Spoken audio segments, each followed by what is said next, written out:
Hi friends, welcome back on our YouTube channel. This is the next lecture of statistical mechanics in which today we are going to discuss about density fluctuation in grand canonical ensemble. In our earlier lecture, we have discussed about grand canonical ensemble. Now, here we will discuss about density fluctuation in grand canonical ensemble.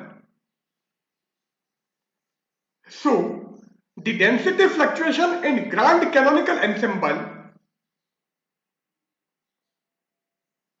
as we know that grand canonical ensemble is a collection of independent assemblies in which temperature, volume and chemical potential remain same. तो जैसा कि हम जानते हैं कि grand canonical ensemble ऐसी independent assemblies का collection है जिसमें हर असेंबली का temperature, chemical potential and volume same रहता है. The average number of particles in grand canonical ensemble is given by ensemble average. So ensemble average से हम ग्रांड कैनोनिकल एंसेंबल में एवरेज नंबर ऑफ पार्टिकल्स निकालते हैं और हमने हमारे लास्ट लेक्चर में average number of particles in grand canonical ensemble is equal to z del by del z of log r, and here r is a function of z, v and t. तो ये formula हमने हमारे last lecture में निकाला था. Here r is grand partition function. Now we differentiate it with respect to z. So z के respect में इसको हम डिफरेंशिएट करते हैं और साथ में हम z से मल्टीप्लाई भी करेंगे. So ensemble average of n square minus a square of ensemble average of n is equal to z del by del z, z del by del z log r. तो हमने क्या किया है, इसको z के respect में differentiate किया और साथ में हमने z से मल्टीप्लाई भी कर दिया है जिससे हमको ये वैल्यू मिल जाएगी. And this is equal to KTV del 2P upon del mu 2. Here P is pressure, mu is chemical potential, V volume, T absolute temperature and K is Boltzmann's constant.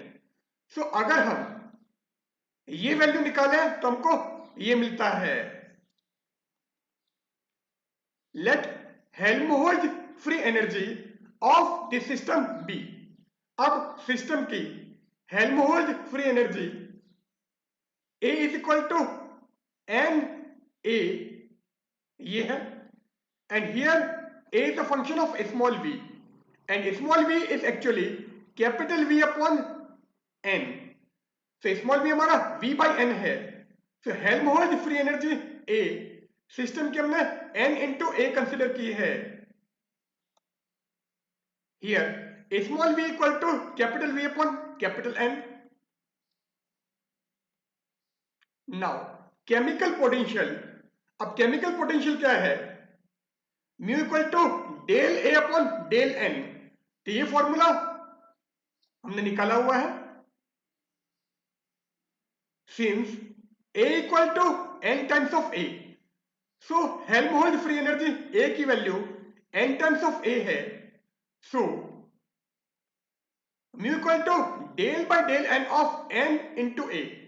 अब अगर आप इसका n के respect में differential करोगे तो u into we वाला formula लगेगा. तो पहले हम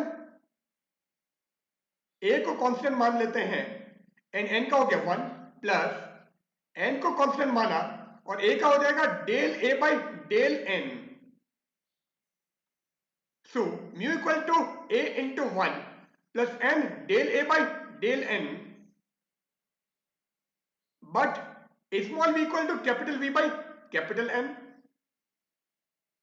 सो n आ जाएगा capital V upon small v. तो ये जो हमारे पास में n है, इस n को हम कैपिटल V अपन स्मॉल v रख सकते हैं, एंड यहां पर हमको डेल n की भी रिक्वायरमेंट है। सो अगर आप इसका डिफरेंशियल करोगे, सो dn क्या हो जाएगा, v हमारे लिए कांस्टेंट, 1 अपॉन v का हो गया -1/v² dv। नाउ ये जो n है, ये n हमारा capital V upon small v से रिप्लेस हो जाएगा। So capital V upon small v, ये del a as it is, so del a, and this del n की जगह minus capital V upon small v² into dv लिखोगे, so minus v upon small v² del v। अब capital V से capital V cancel हो गया, small v से एक small v cancel हो जाएगा, so this will be equal to minus small v del a by del v। So mu equal to a plus capital N हो गया capital V upon small v, del a as it is, और del n हो गया minus capital V upon small v² into del v। Now capital V से capital V cancel, small v से एक small v cancel, तो ये क्या आ जाएगा, a minus small v del a by del small v। So mu की value को ये मिल जाएगी। So mu equal to a minus small v del a by del v. So this is the value of mu or the value of chemical potential. Now pressure. अब pressure क्या आएगा, P equal to minus del a upon del v है, and a की value हमारे पास में ये है। Now P equal to minus del by del v of n into a। नाउ यहां से अगर आप कैपिटल V निकालोगे, so capital V equal to small v into n. So this v can be replaced by small v into capital N. So this is equal to minus del n a divided by del n v। अब n हमारे लिए constant है, so n से n cancel हो जाएगा, so this is equal to minus del a upon del small v. So P equal to minus del A upon del small v. So this is our pressure and this is chemical potential. Now P की value हमको मिल गई है minus del A upon del V.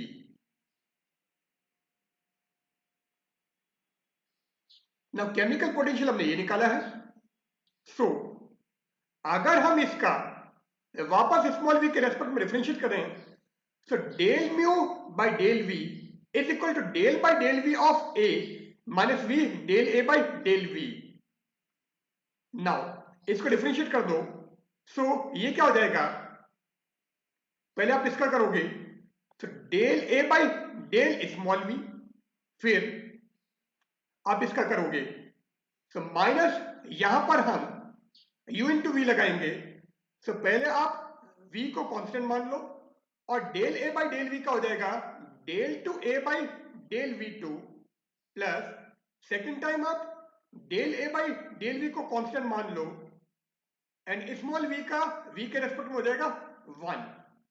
So del mu by del v equal to del a by del v minus v del two a by del v two plus del a by del v, और ये हमने यहां पर लिख दिया है।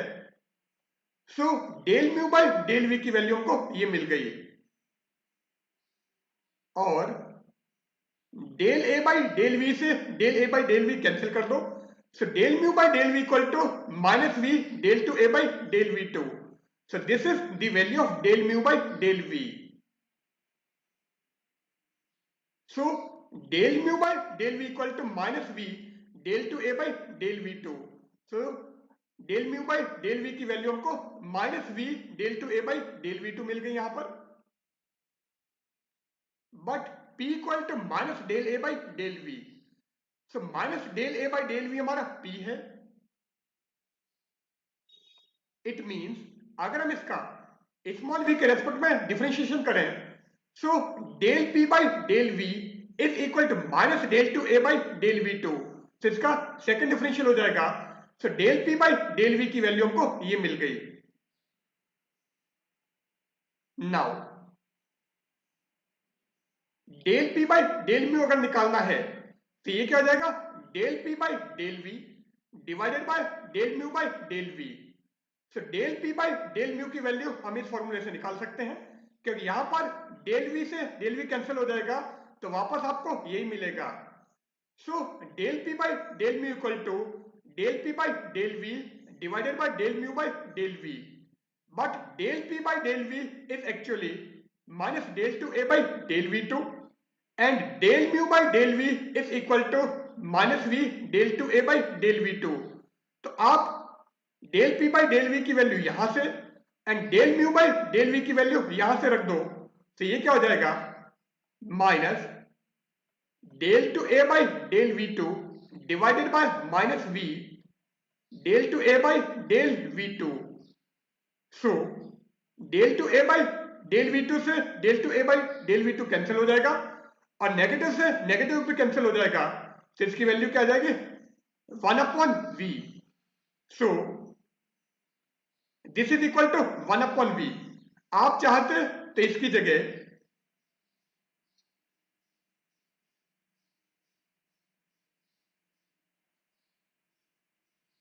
ये पूरा क्या हो जाता, del p by del v.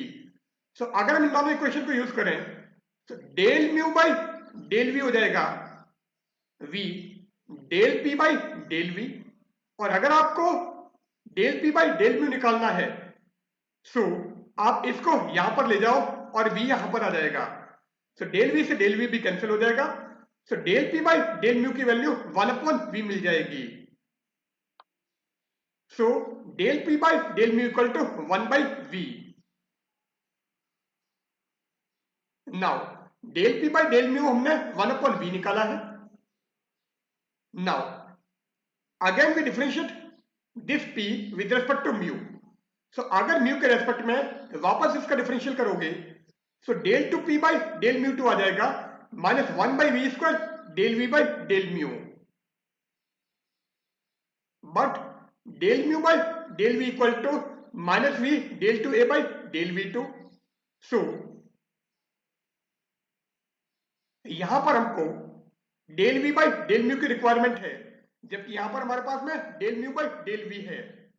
So यहां से del v by del mu क्या हो जाएगा, minus 1/v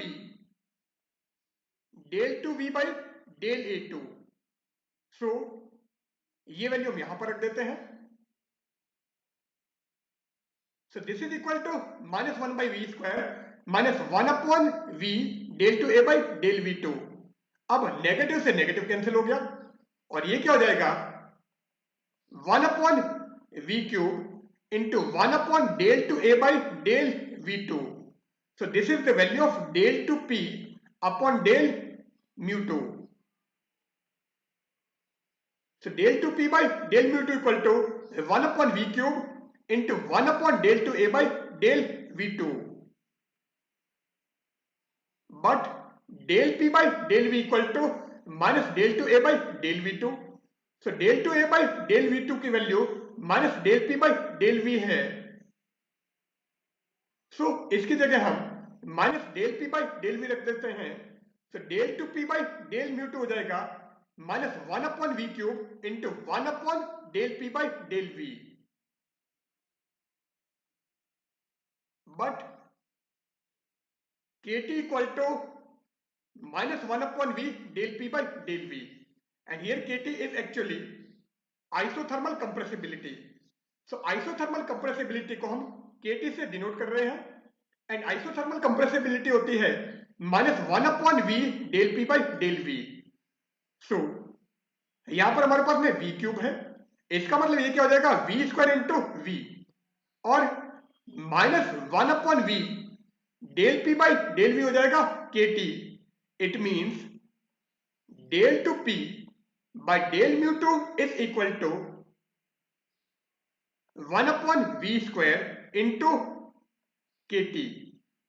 so del two p by del mu two की वैल्यू हो जाएगी 1/v square into isothermal compressibility.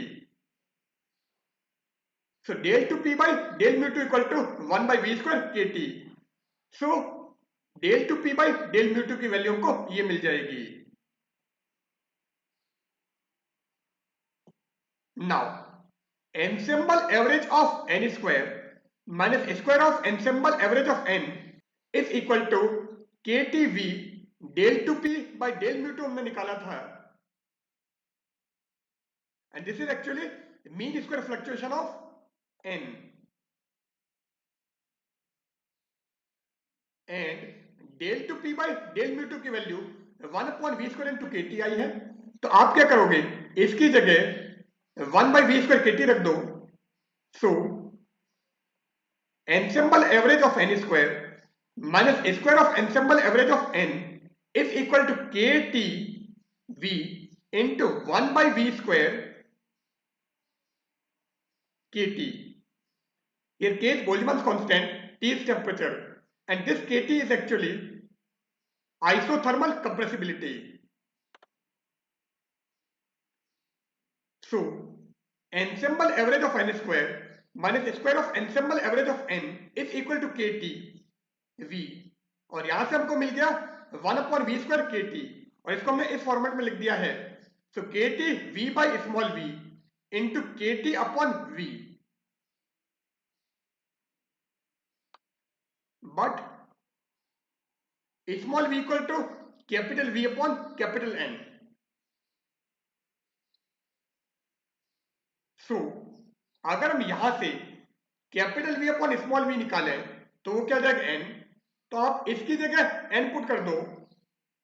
So ensemble average of n square minus square of ensemble average of n, that is mean square fluctuation of n, is equal to KTN into KT upon V. So mean square fluctuation की value को ये मिल जाएगी। This equation shows that the density fluctuation are very small in the thermodynamic limit provided that KT is finite or not infinite.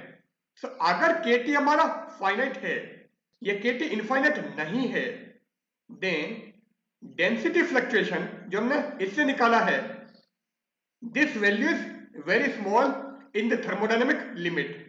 So thermodynamic limit के अंदर density fluctuation की value बहुत कम होगी अगर KT हमारा फाइनाइट हो तो।